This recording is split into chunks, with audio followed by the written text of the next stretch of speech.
There's a few things you can do if you suspect your partner of having an affair or of having an emotional affair or of being unfaithful in some other way. You can go through their phone, you can ask them lots of questions, you can express your concerns, you can express your suspicions. You could set some sort of boundary, say, well, because I suspect you of this behavior, then I'm going to change my behavior. But in the end, your partner gets to make all of their own decisions and you don't get to make any of your partner's decisions. You don't get to choose any of their behavior. Basically, if your partner wants to cheat on you, they can cheat on you, and that's just the way relationships work. The other thing is that affairs and infidelity is much more a symptom of dysfunction in the relationship than it is a cause of dysfunction in the relationship. So if you're in this place where you suspect your partner of cheating on you, that's an indication that there's a level of dysfunction in the relationship, which is normal. Most relationships are dysfunctional in this way.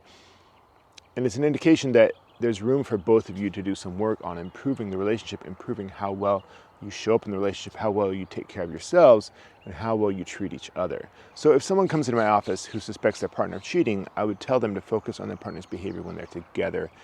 Pay a lot of attention to how well does this person treat me when they're with me.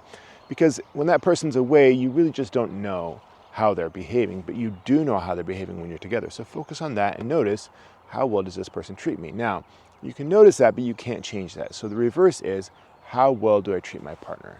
And if I want to build a strong relationship, the answer is always more courage and more kindness. The answer is always to treat my partner better.